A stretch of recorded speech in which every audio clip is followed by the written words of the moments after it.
Hello and welcome to Austin Anderson's final 2014 NFL Mock Draft. Now Radio City Music Hall is about to have their first May draft, and the Houston Texans likely will start with that pick, unless of course they get an offer too irresistible to resist.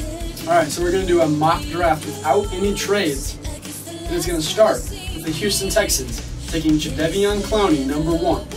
Now some people might call for a Khalil Mack to come up and be the top overall pick. I know Peter King of Sports Illustrated has done just that. But to be completely blunt, there are two options, Jadeveon Clowney or trade down. That's it. Now if they trade down, they could go drop down to 6 or they could go to 9, possibly 10, but I doubt Martin Mayhew and the Lions will want to give up that much. Second, the St. Louis Rams, they have options. They could either go Greg Robinson, Sammy Watkins, Khalil Mack, or trade down. With Clowney off the board, they take Greg Robinson, offensive tackle.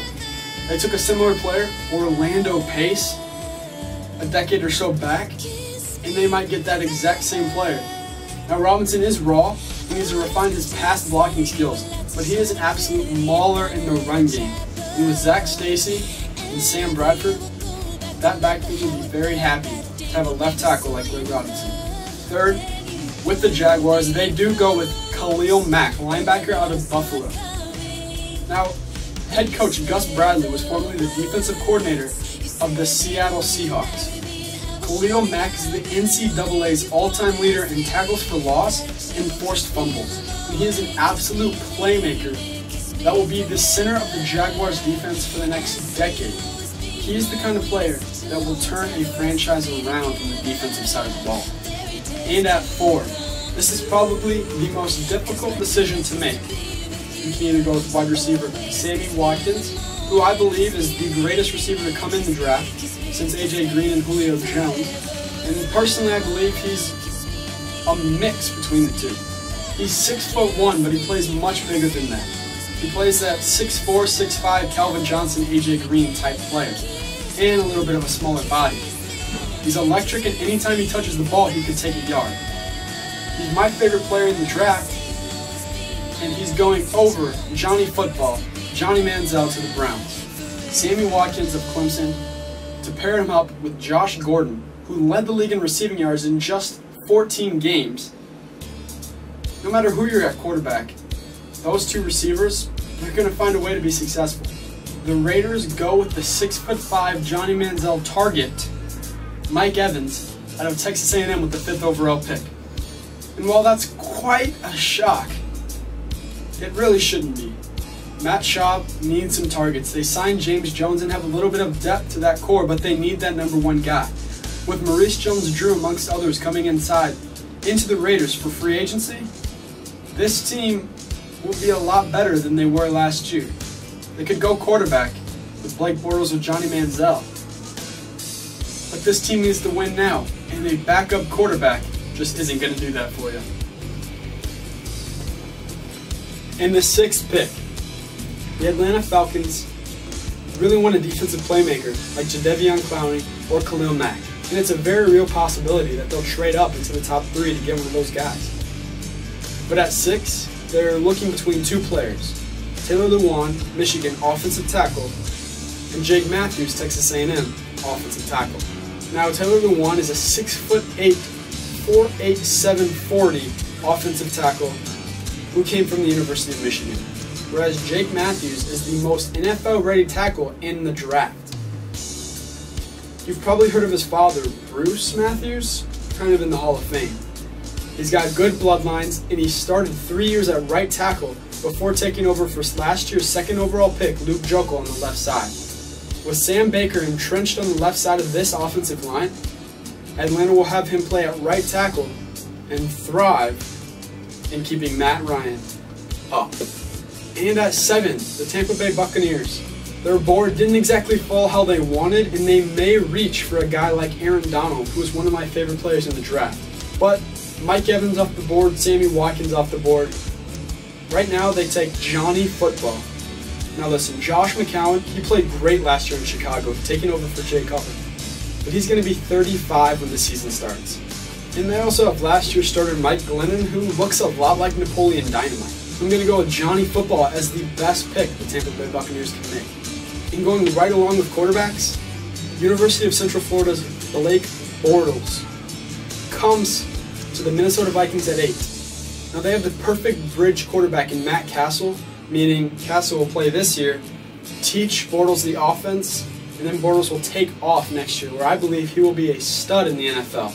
He's 6'5" with some mobility, and he has the potential probably through the roof.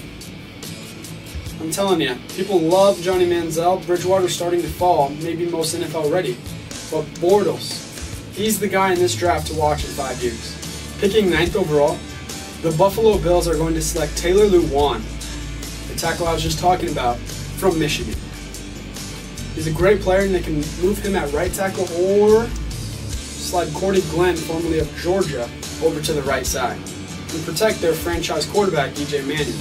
And 10th, the Detroit Lions, where this is probably the trickiest pick in the draft. So if they cannot move up from 10 to probably 2, 3, 4, or 5, they're probably going to have to move down to between 14 and 18.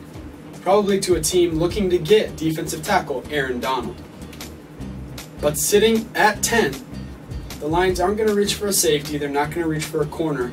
Who they do want is Aaron Donald, defensive tackle. Now that may surprise you considering we have Ndamukong Suh and Nick Fairley on that roster. But they're both in the final year of their deal. So now let's look at where the rest of the board and how it's shaking up. At 11, our first cornerback and secondary player comes up the board, Justin Gilbert. Now this player can't tackle, he cannot really cover, but he can return the ball in the special teams game. And so, I mean, that sounds like an 11th overall pick to me. Now this guy is a bust. Stay away from Justin Gilbert. Now let's say at number 7, the Tampa Bay Buccaneers let Johnny Manziel slide. How far exactly will he go? Now the Rams are reportedly interested, but that might just be to drive up the price for that 2nd overall pick that they're looking to trade. But if they're serious and they draft Johnny Manziel at 13, Sam Bradford has 2 years and $27 million left on his contract. But he has exactly 0 of it guaranteed, meaning if they were to cut ties with Bradford, they would lose no money. Now, Jeff Fisher is a run-first kind of guy. He's a defensive kind of guy. And if you get that play action with Johnny Manziel and his mobility, I think it's a good fit, and I don't think it's a bluff.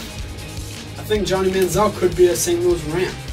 And at 18, the New York Football Jets, they add wide receiver Brandon Cooks, the Biletnikoff Award winner from Oregon State.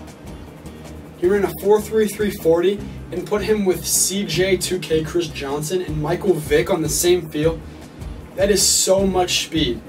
Plus the addition of steady, sure-handed wide receiver Eric Decker, the Jets could be a playoff team next year. And at 26, the Cleveland Browns' 2nd first-round pick. They went Sammy Watkins with 4th overall. So we're probably looking at a quarterback. And if it's me, I'm taking Teddy Bridgewater. Now, even if he doesn't fall to Cleveland, and he even falls further down the board, like to the Texans at the first pick of the 2nd round, you have got to consider that an extremely successful draft. Who I believe the most NFL-ready quarterback is in Teddy Bridgewater, to go with a dynamic playmaker in either Sammy Watkins if you're the Browns or Jadeveon Clowney if you're the Texans. I think that's an amazing haul in the first 2 rounds. Alright folks, that's it.